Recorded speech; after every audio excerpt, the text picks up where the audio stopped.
Assalamualaikum warahmatullahi wabarakatuh. Gimana kabar teman-teman semuanya? Kembali lagi di channel Aktivis Muda. Oke, seperti yang eh, kita laksanakan kemarin pasca pelaksanaan berbagi, terus terjun lapangan, melihat kondisi yang benar-benar eh, bisa kita bantu. Hari ini, di hari istimewa ini, kita bertemu dengan salah satu sosok tokoh perwakilan dari Dinas Sosial Kabupaten Jember atas nama Mas Rizky. Ya, Gimana kabar Mas? alhamdulillah saya. Alhamdulillah saya.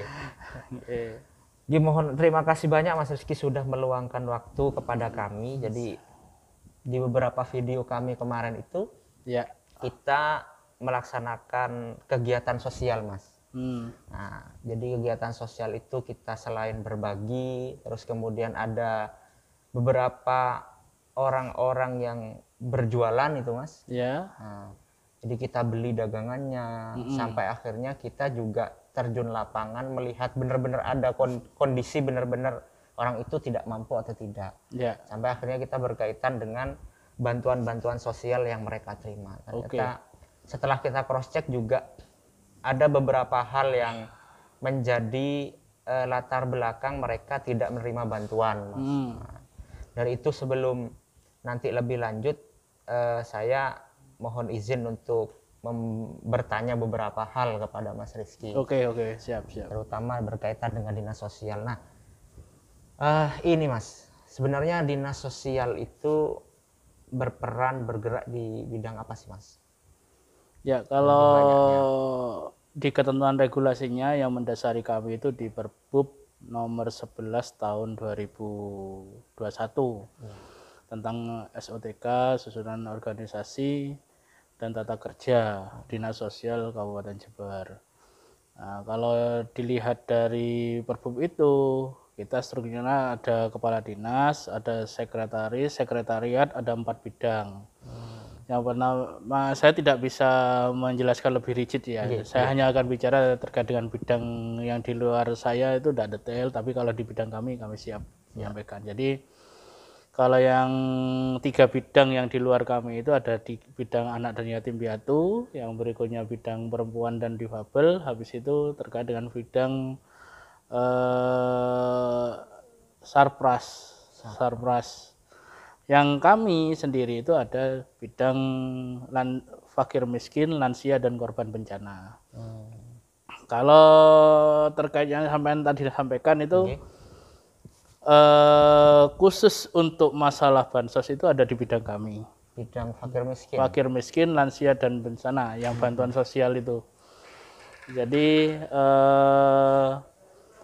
kalau umpamanya kita menghimpun data, di situ ada melekatnya di seksi saya, seksi rehabilitasi, pelayanan dan rehabilitasi korban bencana. Kalau kemarin kami waktu pertama kali masuk di Dinsos, kami dipanggil oleh kepala dinas bahwa untuk seksinya Pak Rizky, seksi bencana, ini kami ditugaskan untuk mengawal data bantuan sosial se-Kabupaten Jember. Baik itu data pusat, data provinsi maupun data di daerah. Seperti Berarti itu. Berkaitan dengan administrasi juga berarti ya, berkaitan dengan Ya. itu. Sebenarnya kalau prosedural untuk penerima bantuan itu gimana sih Mas sebenarnya? Jadi gini, banyak yang di media itu ini ada atau pengaduan dari beberapa warga, Pak ini ada tetangga saya udah belasan tahun tidak pernah nerima bantuan. Maka pertanyaan saya yang pertama kali adalah yang bersangkutan itu sudah punya KTP elektronik apa belum? Nah ini yang jadi persoalan. Iya kemarin itu di ini Mas di video saya kemarin kita menemukan 2 lansia Mas. Ya. Jadi kasus yang mendasar itu beliau beberapa tahun memang tidak menerima bantuan karena memang berkaitan dengan administrasi.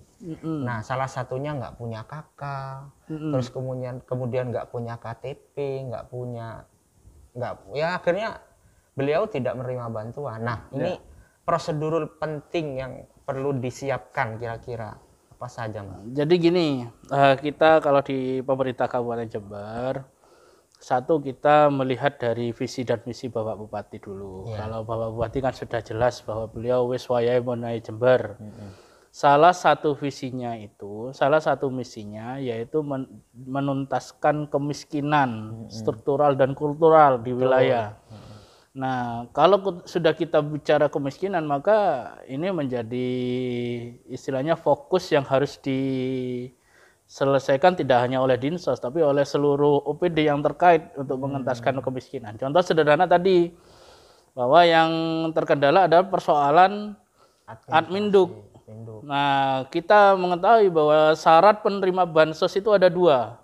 Kalau menurut ketentuan di Peraturan Menteri Keuangan adalah yang pertama adalah ada kejelasan administrasi kependudukan, yang kedua adalah dia berada di area wilayah administratif pemerintah berkenaan. Jadi kalau mamanya ada bansos pusat, provinsi, daerah, kalau kita mamanya contoh sederhana yang lagi ngetren sekarang, yang di daerah ada program bansos beasiswa. Pak Bupati ini daerah itu hanya bisa memberikan bansos bagi warga yang berKTP Jember. Kalau yang berKTP luar Jember ya ngapain dikasih bansos? Dia tidak ikut bayar pajak di Jember kan kayak gitu ya. Nah, kembali lagi ke persoalan tadi, maka di sini terkait dengan masalah Adminduk, maka tidak hanya dinas sosial yang mengambil peran, maka juga dari unsur penyelenggara pemerintahan yang paling bawah. Di situ ada pemerintah desa dan kelurahan, ada RT RW. Kalau RT-nya tahu orang itu tidak punya KTP elektronik, kenapa tidak dilaporkan? Kan kayak gitu. Kami di dinas sosial siap memfasilitasi. Kalau memang ada warga kita yang sampai dengan sekarang tidak memiliki KTP elektronik, silakan laporkan ke kami, ke dinas sosial. Kalau orangnya sehat kami jemput. Bisa jalan kami jemput, kami bawa ke Dispenduk, insya Allah 1 hari jadi KK dan KTP-nya. Kalau orangnya sakit, atau tidak bisa bangun atau rentan dan sebagainya, kami yang akan datang ke sana bersama tim dari Dispenduk. Itu sudah dilakukan oleh kami, oleh di beberapa KPM yang melaporkan bahwa tidak punya KTP dan sebagainya. Tujuannya apa? Dengan memiliki KTP yang sudah valid, sudah terregister baik itu di database kependudukan daerah maupun di pusat, dia itu akan lebih mudah untuk menerima bantuan sosial. Bahwa kita sudah sama-sama mengetahui bahwa salah satu yang diminta oleh Kementerian Sosial itu adalah kevalitan data penerima. Sederhananya kalau kita itu, saya selaku pejabat yang akan mencairkan, saya tidak mungkin berani untuk mencairkan uang bantuan sosial kepada data-data yang zonk atau tidak valid. Kan nanti kalau saya diperiksa dianggap bahwa saya ini memanipulasi atau membuat negara ini terjadi suatu pemborosan dan sebagainya. Itu yang jadi persoalan. Makanya seluruh pihak itu harus terlibat kalau masalah ini. Ini berarti dalam hal ini untuk prosedural, administrasi kependudukan, kemudian seluruh OPD harus ikut gabung dalam kegiatan ini. Nah, ini kan salah satu misinya tadi juga pengentasan kemiskinan. Nah, ini saya membaca di berita portal Jember, Mas. Jadi di tahun 2019 itu ada 26.000 jiwa kemiskinan. Nah, tapi di tahun 2020 ini bertambah, Mas. Jadi 247. Ini kira-kira menurut Mas Rizky sendiri gimana? Jadi kalau kami punya versi data tersendiri, itu mungkin yang dibaca adalah data BPS, itu bahasanya ruta, rumah tangga, atau kata lain per KK-nya. Kalau yang setahu kami sekarang itu untuk DTKS yang tahun per Oktober 2020 itu ada 900.000 Oktober 2020. Kemarin per bulan Agustus kami sudah memohon ke Kemensos melalui menggunakan surat Bapak Bupati permintaan DTKS terakhir. Kami menerima hasil downloadannya itu totalnya 1.288. Itu DTKS kita. 50,57%, separuhnya warga Jember, 1.288 jiwa. DTKS ini termasuk bagian dari warga miskin berarti, Mas? Ya ketentuannya iya, dia kan data terpadu kesejahteraan sosial itu digunakan untuk menginput seluruh warga fakir miskin dan tidak mampu. Nah, saya sampai sekarang masih mencoba menganalisa kok bisa sampai 1.200.000 atau separuhnya. Separuhnya. Padahal kami waktu bulan April kemarin melakukan inputting calon DTKS baru dari masing-masing desa, kami baru 66 desa. 66 desa yang menyampaikan kami untuk dimasukkan ke dalam DTKS yang dirilis melalui berita acara Musdes dan ditetapkan oleh Bupati. Itu baru 66 desa. 66 desa kalau umpamanya selisih antara 900.000 dengan 1.300.000 itu totalnya kurang lebih 370-an. 370 kalau 66 desa sudah ada masuk akal. Iya, benar.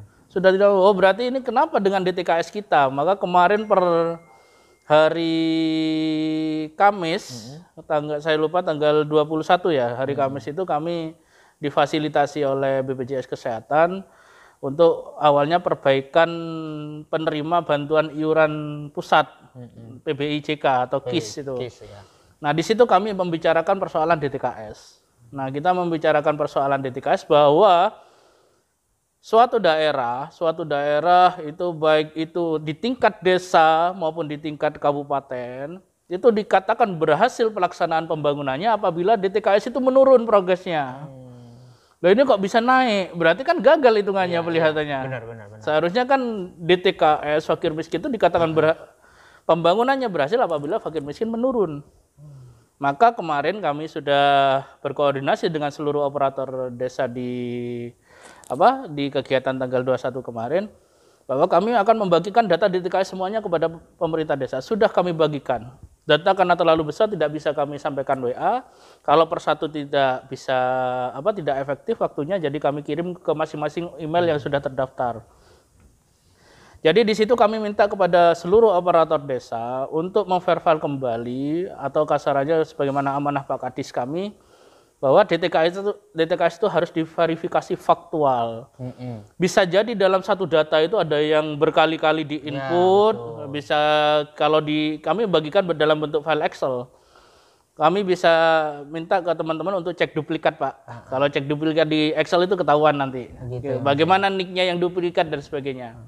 Ini mohon maaf saya potong. Untuk DTKS sebenarnya itu seluruh kakak menerima perorangan atau satu keluarga saja sebenarnya penerima DTKS itu, Mas? DTKS itu hitungannya per kakak, Bapak. Per kakak. Jadi kalau kita lihat di aplikasi SIGNG, ketika kita melihat di menu perbaikan data, kalau kita klik nick-nya itu akan muncul anggota keluarganya. Gitu. Jadi tujuannya apa? Kalau seperti PKH, seperti BPNT, kalau PKH jelas ketika dia meninggal maka kita diberikan akses untuk memperbaiki siapa ahli waris berikutnya yang menjadi pengurus berikutnya itu melalui aplikasi SIGNG gitu. SIGNG itu. Kalau BPNT? BPNT juga hampir sama, cuman perbedaannya kan kalau PKH itu uangnya tetap ada di ATM-nya. Jadi itu bisa dialihkan kepada pengurus baru berikutnya, entah itu prosesnya berapa lama. Kalau BPNT itu boleh diganti. Boleh diganti dan tidak memperhatikan adanya ahli waris. Itu yang membedakan. Kalau PKH jelas dari sejak awal didaftarkan ikut PKH, maka itu juga terlibat dengan ahli warisnya. Nah, ini kembali lagi di DTKS itu, Pak. Mas Rizky, kira-kira yang berperan di pelaksanaan DTKS ini siapa saja dan berapa lama harus seseorang yang tidak punya DTKS terus kemudian dapat DTKS, bisa satu keluarga bisa dapat DTKS punya. Jadi sekarang itu dari Kemensos kemarin sudah meluncurkan namanya aplikasi Cek Bansos. Panjenengan kalau di Play Store nanti di Google nanti kita bisa cari aplikasi Cek Bansos yang resmi dirilis oleh Kemensos. Silakan bisa di situ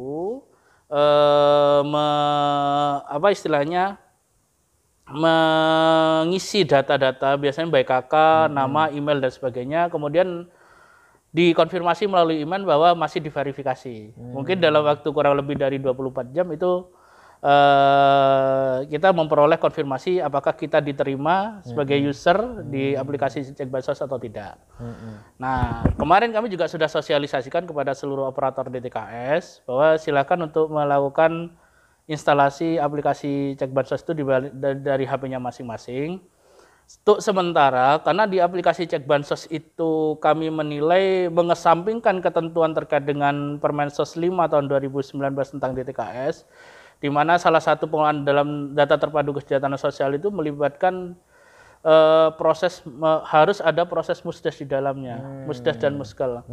Sedangkan usulan di aplikasi Cek Bansos itu mengesampingkan itu. Makanya kemarin saya sampaikan untuk sementara yang masuk di kami tampilkan yang sudah usulan warga itu ada kurang lebih 783 yang usulkan. Tapi tidak tahu yang usulkan siapa kami. Oleh karena itu saya berkomitmen dengan teman-teman, silahkan saudara operator desa mengusulkan dengan syarat saya meminta bukti berita acara hasil musdesnya bahwa yang bersangkutan benar-benar orang tidak mampu. Nah itu Mas. Nah itu berupa kami sebagai komitmen kami dengan teman-teman di wilayah.